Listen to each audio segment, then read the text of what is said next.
그 남자와는 대학 수영장에서 만났다. 스크루처럼 그도 매일 아침 일찍 혼자서 수영을 하러 왔다. 둘은 자연스럽게 얼굴을 익히고 말도 주고받게 되었다. 수영을 한 다음 라커룸에서 옷을 갈아입고 카페테리아에서 함께 간단히 아침을 먹기도 했다. 그는 타자키 스크루보다 2살 아래로 물리학과 학생이었다. 물리학과와 토목학과는 같은 이공대지만 거의 인종이 다르다고 해도 좋을 정도다. 토목학과에서 대체 뭘 해요? 그는 스크루에게 물었다. 역을 만들지. 역? 철도역 말이야. 왜 하필이면 철도역인데요? 생각해봐. 이 세상에는 역이 필요하잖아. 스크루는 당연하다는 듯이 말했다. 재밌네요. 역이 필요하다는 거. 지금까지 새삼 생각해 보지도 않았어요. 상대는 정말 재미있다는 듯이 말했다. 그렇지만 너도 역을 이용하잖아. 전차 탈 데 없으면 곤란하지. 물론 이용하기도 하고 없으면 곤란하지만 그렇지만 역을 만드는 일에 이렇게 열정을 쏟는 사람이 세상에 있다니 상상해 본 적도 없어요.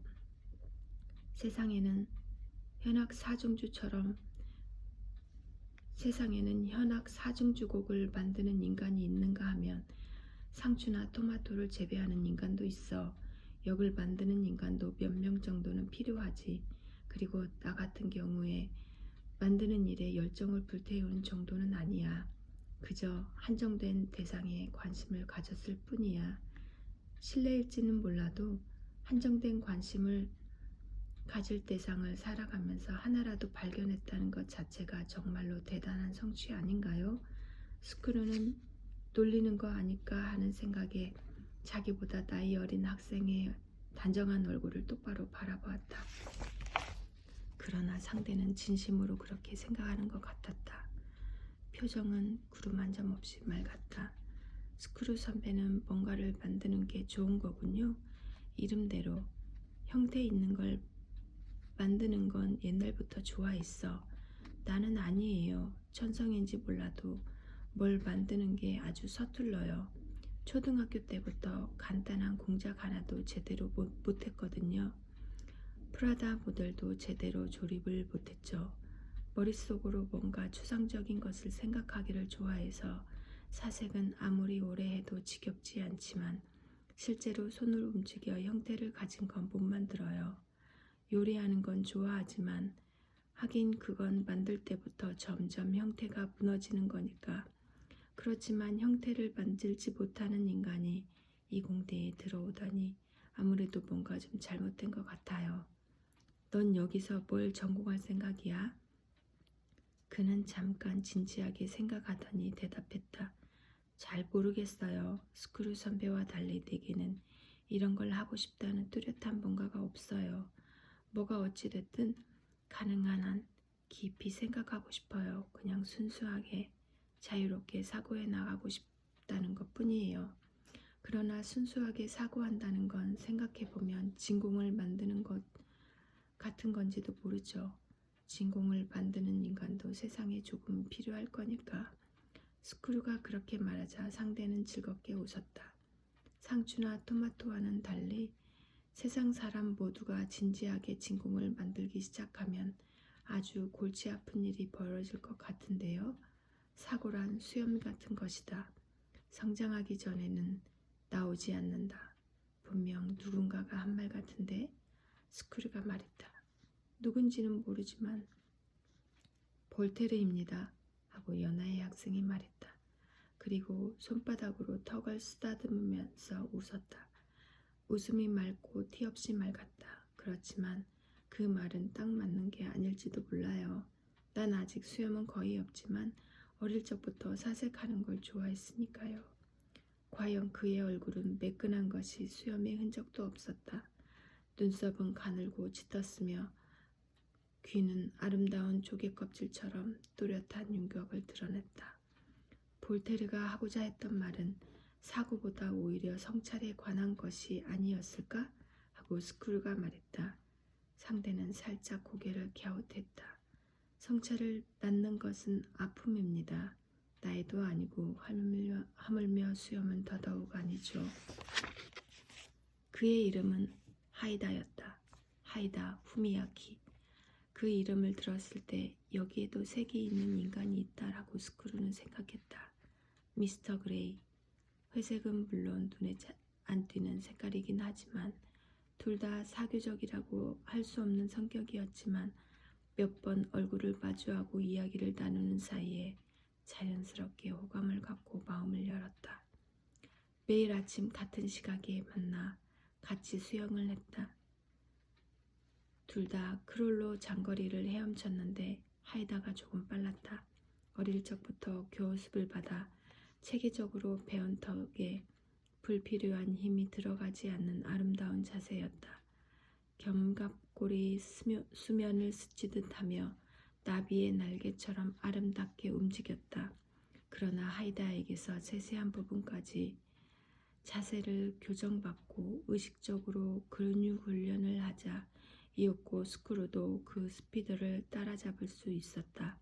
처음 두 사람의 대화는 수영 기술에 집중되었다. 그 다음 서서히 좀 더 넓은 범위로 화제가 옮겨갔다. 하이다는 선이 가늘고 잘생긴 청년이었다. 고대 그리스 조각처럼 얼굴이 작고 날렵했다.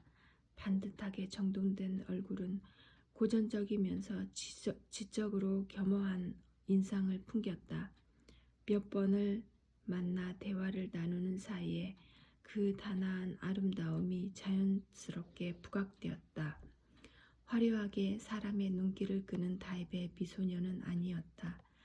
머리카락은 짧고 가벼운 곱슬머리였으며 늘 비슷한 치노 팬츠에 엷은 색감의 비슷한 셔츠를 아무렇게나 걸치고 다녔다.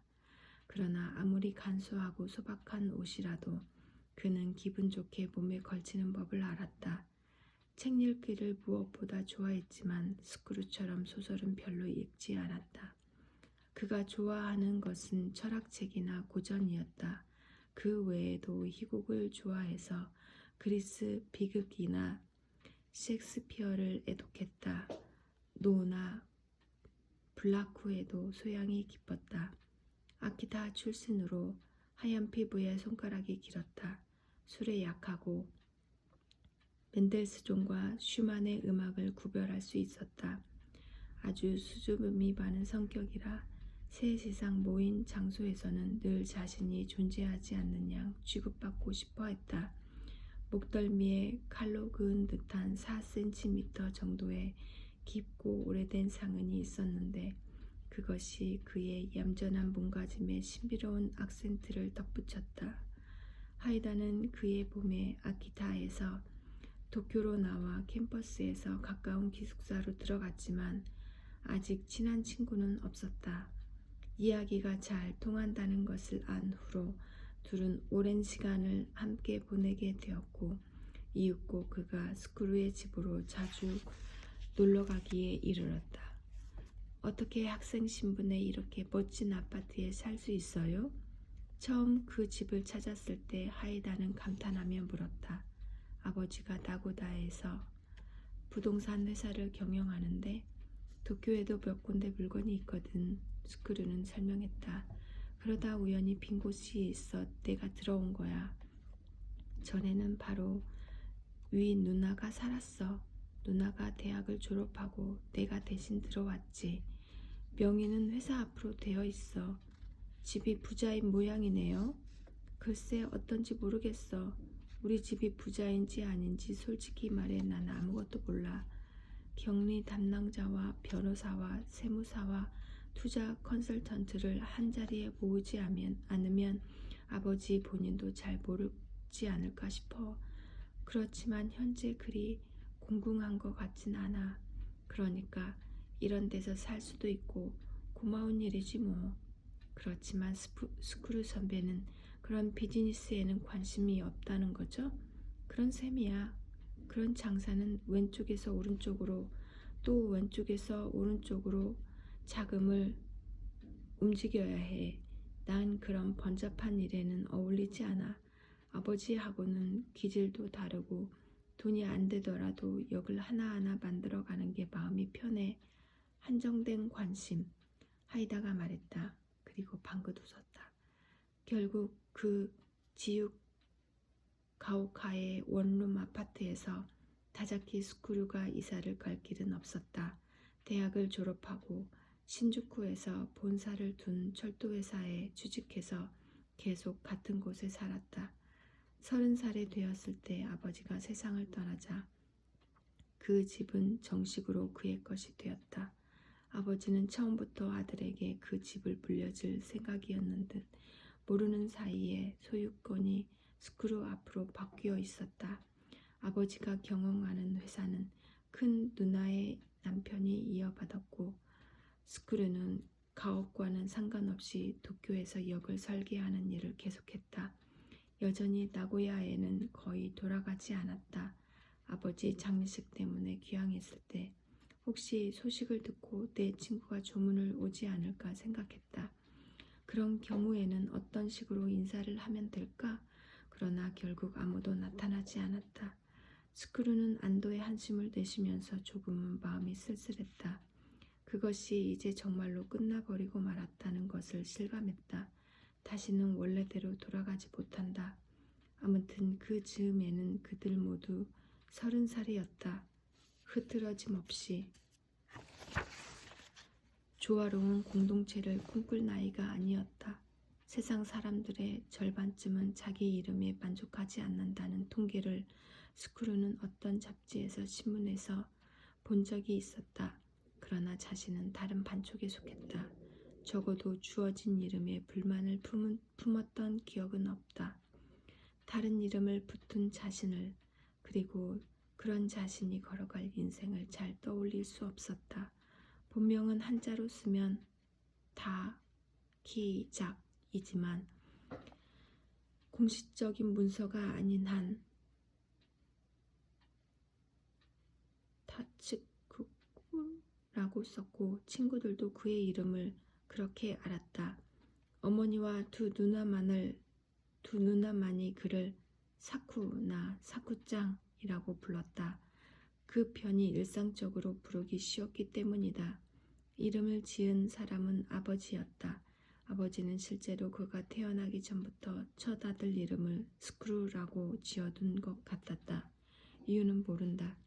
아버지는 오랜 세월 어떤 형태가 있는 물건을 만들어내는 행위와는 아무런 관계가 없는 장소에서 살아온 인간이었기 때문이다.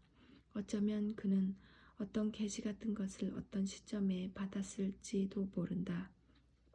소리 없는 천둥과 함께 눈에 보이지 않는 번개가 스크루라는 말을 그의 뇌리에 새겨 넣었는지도 모를 노릇이다. 그러나 아버지는 그 이름의 유래에 대해서 한 번도 말해주지 않았다. 스크루에게도 또는 다른 누구에게도. 다만 스크루라는 이름에 해당하는 한자를 창으로 하느냐 작으로 하느냐에 대해서는 아버지도 많이 망설였던 것 같다. 읽을 때는 똑같은 발음이라도 글자에 따라 분위기가 많이 달라진다. 어머니는 자를 추천했지만 며칠이나 숙고를 거듭한 끝에 아버지는 보다 온건한 작을 선택했다. 아버지의 장례식이 끝난 다음 어머니는 그때 일을 떠올리고는 그에게 가르쳐 주었다. 작이라는 글자가 이름에 들어가면 인생의 짐이 꽤 무거워질지도 모른다는 아버지가 그러시더라. 발음이 똑같은 스크루라도 적으로 하는 쪽이 본인에게 가볍지 않을까 하고. 어쨌든 내 이름에 대해서는 아버지가 정말 신중하게 생각했어. 첫 아들이라서 더욱 그랬을 거야. 어릴 적부터 아버지와 친밀하게 지냈던 기억은 거의 없지만 아버지의 견해에 공감할 수밖에 없었다. 타자키보다 다자키가 분명 자신에게 잘 어울리는 이름이었다.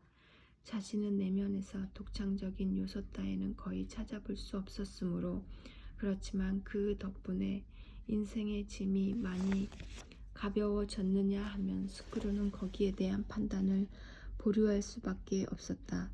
분명 이름 덕분에 짊어져야 할 짐의 형상이 약간은 달라졌을지도 모른다. 그러나 그 무게는 과연 어떨까? 아무튼 그렇게 하여 그는 다자키 스크루라는 하나의 인격이 되었다. 그 이전에 그는 무이며 이름이 없는 미명의 혼돈에 지나지 않았다. 어둠 속에서 겨우 숨을 몰아쉬며 울음을 터뜨리는 3kg이 안 되는 분홍색 살덩어리였다. 먼저 이름이 주어졌다. 그 다음에 의식과 기억이 생기고 이어서 자아가 형성되었다. 이름이 모든 것의 출발점이었다. 아버지의 이름은 다자키 다시오였다. 그야말로 그에게 잘 어울리는 이름이었다. 온갖 역에서 이익을 올리는 남자, 무일푼으로 우뚝 일어나서 부동산업에 몸을 던져 일본의 경제 발전과 더불어 눈부신 성공을 거두고 폐암으로 고통받다가 64살에 세상을 떠났다. 그러나 그것은 나중 이야기다. 스크루가 하이다를 만났을 때 아버지는 아직 건재했고 하루에 필터 없는 담배를 50갭이나 피우면서 도심지의 고급 주택을 열정적이며 공격적으로 매매했다. 부동산 거품은 이미 꺼져버렸지만 그는 그 리스크를 어느 정도 예상하고 이익을 분산해 확보하는 방향으로 사업을 해나갔기에 그 시점에서 아직 심각한 타격을 받지 않았다. 폐에서도 불길 같은 그림자를 찾아볼 수 없었다. 아버지는 아키다의 공립대학 철학과 교수예요. 하이다는 말했다. 나처럼 추상적인 명제를 머릿속에 펼쳐내는 걸 좋아하는 사람이죠. 늘 클래식 음악을 듣고 아무도 읽지 않은 책을 열심히 읽어요. 돈 버는 일에는 아예 능력이 없고 들어오는 돈은 거의 책값이나 레코드 값으로 날아가 버리고요. 가정이나 저축 그런 것에는 아무 생각이 없어요. 머리에는 늘 현실과 동떨어진 곳에 있어요. 등록금이 비싸지 않은 학교에 들어왔고 생활비가 별로 안 드는 학생 기숙사가 있었던 덕분에 나도 도쿄에 나올 수 있었죠. 물리학과 쪽이 철학과보다 경제적으로 조금 더 전망이 좋은 거야? 스크루가 물었다. 돈을 못 번다는 점에서는 둘 다 마찬가지일 거예요. 물론 노벨상이라도 타면 문제가 달라지겠지만 하이다는 그 매력적인 미소를 머금으며 그렇게 말했다. 하이다에게는 형체가 없었다. 어릴 적부터 친구가 거의 없었고 개와 클래식 음악을 좋아했다. 그가 사는 학생 기숙사는 제대로 음악을 들을 수 있는 환경이 아니어서 늘 CD 몇 장을 들고 스크루에게 놀러와서 그것을 들었다. 대학 도서관에서 빌린 것이었다. 자기가 가진 오래된 LP를 끌어안고 올 때도 있었다. 스크루의 방에는 그런대로 쓸만한 오디오 기계가 있었으나 그것과 함께 누나가 남긴 레코드라고 해봐야 페리 매닐로와 펫쇼 보이스 정도여서 스크루가 레코드 플레이어를 쓰는 일은 거의 없었다. 하이다가 즐겨 듣는 음악은 주로 기악곡과 실내악과 성악곡이었다. 오케스트라가 화려하게 울리는 음악은 그리 좋아하지 않았다. 스크루는 클래식 음악에 특별히 관심이 없었지만 하이다와 함께 그런 음악을 듣는 것은 즐거웠다. 어떤 피아노곡 레코드를 듣다가 스크루는 예전에 들어본 적이 있는 곳이란 것을 깨달았다. 제목은 몰랐다. 작곡가도 몰랐다. 그렇지만 조용하고 애절함이 가득한 음악이었다. 시작이 단음으로 천천히 이어지는 인상적인 테마, 그 안온한 변주. 스크루는 읽던 책에서 눈을 들어 무슨 곡인지 하이다에게 물었다. 프란츠 리스트, 루이말 뒤페이예요. 술래의 해라는 소년집의 제1년 스위스에 들어있죠. 르말 뒤페이. 프랑스어예요. 일반적으로 향수나 멜랑콜리라는 의미로 사용되지만 좀 더 자세히 말하면 전원 풍경이 사람의 마음에 불러일으키는 영물 모를 슬픔, 정확히 번역하기에 어려운 말이에요. 내가 아는 여자애가 자주 그 곡을 쳤거든. 고등학교 때 같은 반 친구였는데 나도 옛날부터 이 곡을 좋아했어요. 일반적으로 알려진 곡은 아니지만 그 친구라는 분 피아노 잘 쳤어요? 난 음악에 대해 잘 모르니까 잘 쳤는지 아닌지 판단이 잘 안 돼. 그렇지만 들을 때마다 참 아름다운 곡이라고 생각했지. 뭐라고 하면 좋을까? 아련한 슬픔으로 가득한데도 지나치게 감성적이지 않아. 그런 느낌을 줄 정도라면 아마 멋진 연주였을 거예요. 기교적으로는 아주 단순해 보이지만 표현하기가 어려운 곡이거든요. 악보대로 그냥 쳐버리면 아무도 재미없는 음악이 되죠. 반대로 너무나 감정을 많이 넣으면 싸구려처럼 보이고요. 페달을 어떻게 쓰는지 하나로도 음악의 성격이 확 바뀌어 버려요. 이 피아니스트는 누구야? 라자르 베르만, 러시아의 피아니스트인데 섬세한 심상 풍경을 그리듯 리스트를 치지요. 리스트의 피아노 곡은 일반적으로 기교적이고 표층적이라는 평을 받아요.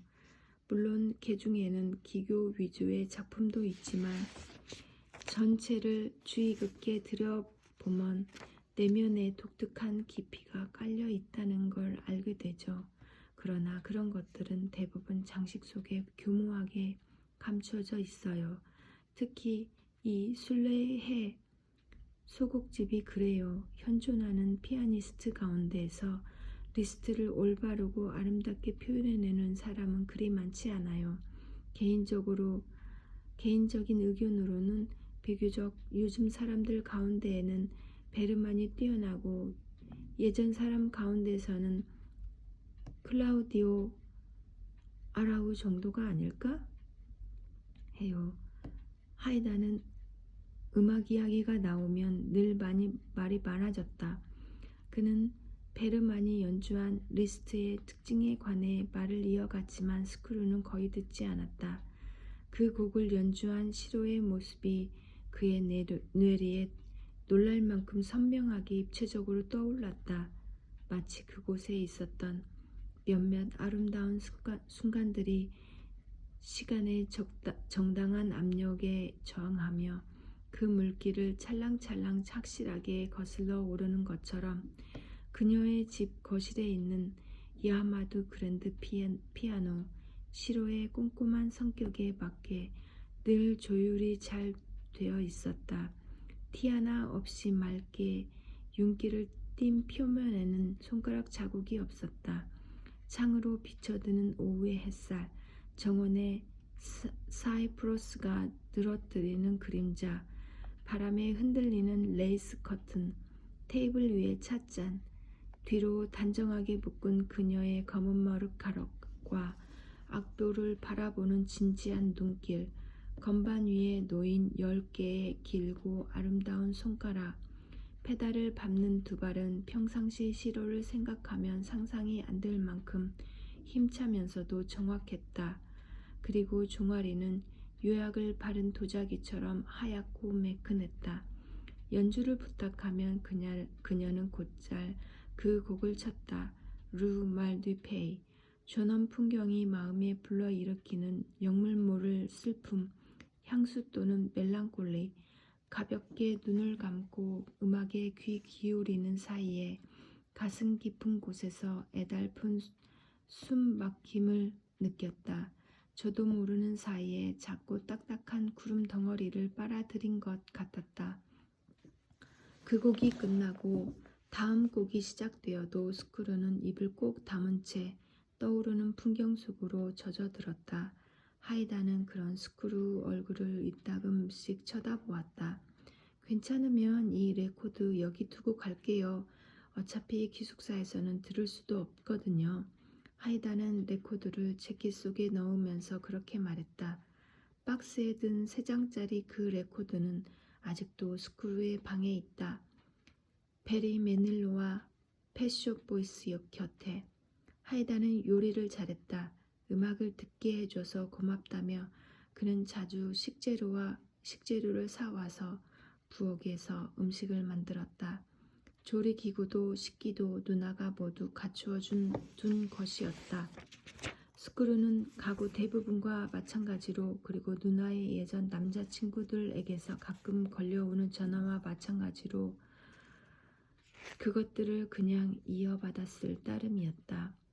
두 사람은 한 주에 2번이나 3번 저녁을 같이 했다. 음악을 듣고 여러 가지 이야기를 나누면서 하이다가 만든 음식을 같이 먹었다.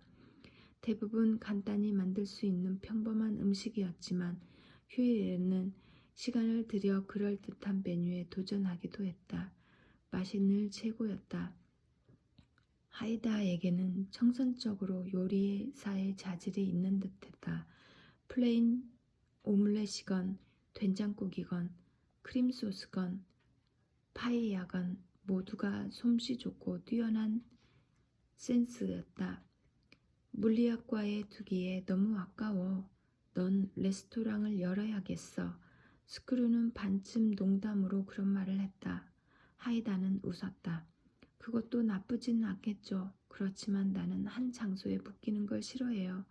원하면 언제든 어디든 갈 수 있고 마음껏 사생할 수 있는 자유로운 삶을 살고 싶어요. 하지만 그건 그렇게 간단한 일이 아니야.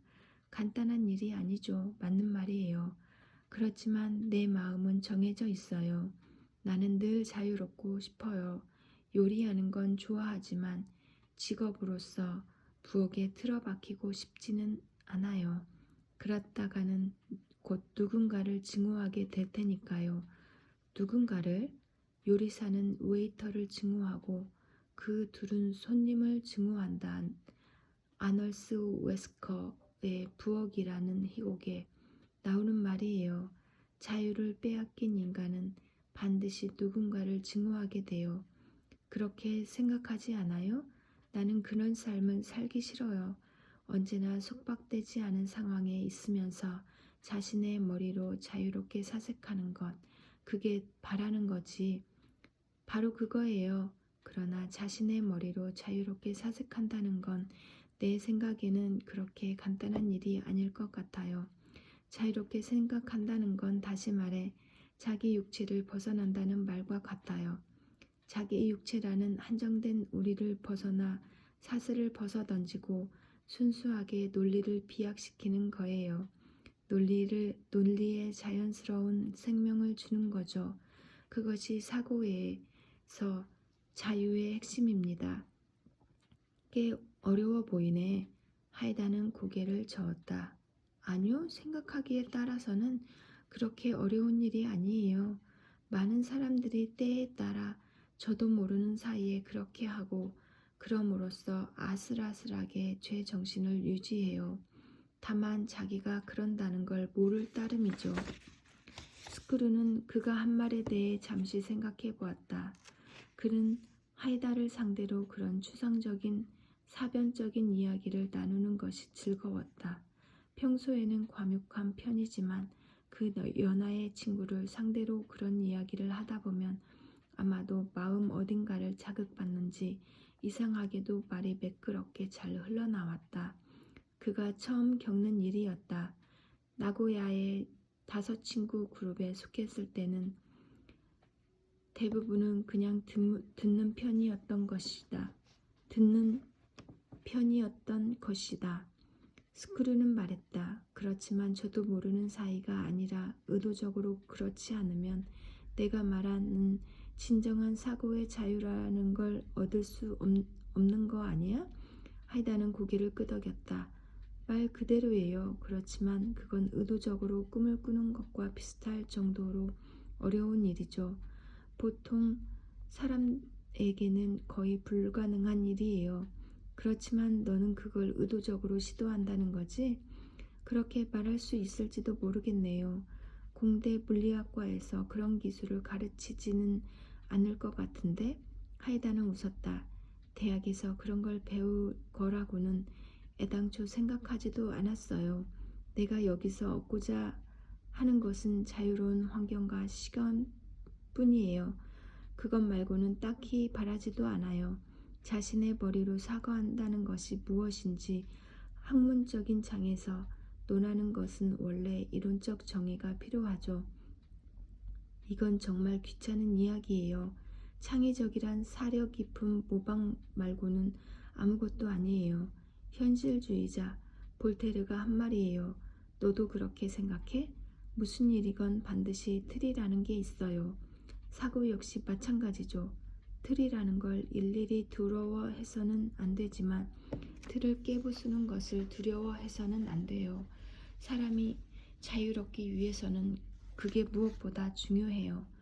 틀에 대한 경우와 증오, 인생에서 중요한 것은 늘 이중적이죠. 내가 할 수 있는 말은 이 정도예요. 한 가지 질문이 있는데 뭔데요? 수많은 종교에서 예언자들은 대부분 깊은 황홀경 속에서 절대자의 메시지를 받는다. 그렇죠. 그건 자유의지를 넘어선 곳에서 이루어지잖아. 어디까지나 수동적으로. 그렇죠. 그리고 그 메시지에는 예언자 개인의 틀을 넘어서 넓게 보편적으로 기능하지. 그렇죠. 거기에는 이율 배반도 없고 이중성도 없어.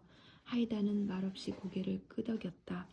난 잘 모르겠어. 그렇다면 인간의 자유의지라는 건 도대체 얼마만한 가치가 있을까? 멋진 질문이네요. 그러면서 하이다는 조용히 미소 지었다.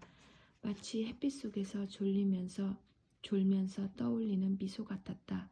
나는 아직 그 질문에 대답할 수 없습니다. 주말 밤에 하이다는 스크루의 집에서 자게 되었다. 두 사람은 밤늦게까지 이야기를 나누고 하이다는 거실의 침대 겸용 소파에 이불을 깔고 잤다. 그리고 아침에는 커피를 끓이고 오믈렛을 만들었다. 그는 커피에 아주 까다로워서 잘 볶는 향기로운 커피콩과 작은 전동식 커피밀을 늘 가지고 왔다. 커피콩에 대한 집착이 가난한 생활 가운데서 그가 누리는 유일한 사치였다. 스크루는 새로 마음을 연 친구에게 자신에 대해 온갖 것들을 정직하고 솔직하게 털어놓았다. 그러나 나고야에 내 친구에 대해서만은 조심스럽게 감추었다. 간단히 입에 담을 수 있는 이야기가 아니었기 때문이었다. 그가 입에 입은 마음의 상처는 그때까지 너무나 생생하고 심각한 것이었다. 그렇다고 해도 그 연하의 친구와 함께 지내는 동안 대체로 4명의 일을 잊을 수 없었다. 아니, 잊는다는 것은 정확한 표현이 아니다. 자신이 내 친구에게서 노골적으로 거부당한 아픔은 그의 마음속에 늘 변함없이 존재했다. 다만 그 무렵에 와서는 밀물과 썰물처럼 밀려왔다가 사라진다. 어느 순간 발바닥까지 밀려오고 어느 순간 멀리 가버린다. 잘 보이지 않을 만큼 멀리. 자신이 도쿄라는 새로운 토양에 조금씩이기 때문에 조금씩이기는 해도 뿌리를 내려간다고 스크루는 실감했다. 고독하고 변변치 않기는 하지만 새로운 생활이 형성되고 있었다. 나고야의 나날들은 점차 과거의 것으로 얼마쯤 이질적으로 느껴지는 것으로 변해갔다. 그것은 분명 하이다라는 새로운 친구가 가져다준 진보였다. 하이다는 어떤 일에 대해서도 자신의 의견이 있었으며 그것을 논리적으로 말할 수 있었다. 만날수록 스크루는 연하의 친구에게 자연스러운 존경심을 느꼈다. 그러나 한편으로 도대체 하이다가 자신의 어떤 점에서 끌렸는지 또는 어떤 점에 관심을 갖게 되었는지 도무지 알 수 없었다. 아무튼 두 사람은 많은 것을 놓고서 시간 가는 줄도 모르고 열심히 대화하고 의견을 나누었다. 그래도 혼자 있으면 때로 여자애가 애타게 그리웠다. 여자를 끌어안고 그 몸을 손바닥으로 부드럽게 쓰다듬고 마음껏 살 냄새를 맡고 싶었다.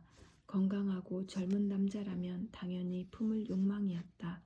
그러나 여성이란 존재를 일반적인 의미에서 떠올리려 할 때, 여자를 안고 싶을 때 자동적으로 그의 뇌리에 떠오르는 것은 어째서인지 시로와 구루의 모습이었다. 둘은 늘 함께 짝이 되어 그의 상상 세계를 찾아온다. 그리고 그 때문에 늘 스크루의 음울하고 석연치 않은 기분에 빠진다. 왜 아직까지도 두 사람이어야 할까? 두 여자는 노골적으로 자신을 거부했다. 더는 나와 만나고 싶지도 않고 말도 나누기 싫어했다. 그런데 왜 마음속에서 조용히 사라져 주지 않을까? 다자키 스크루는 20살이 되었지만 아직 한 번도 여자를 안아보지 못했다. 아니, 키스를 한 적도, 손을 잡아본 적도 없고 데이트마저 해본 적도 없다. 이따금씩 스크루는 자신이 근본적인 문제를 끌어안고 있는지도 모른다고 생각했다.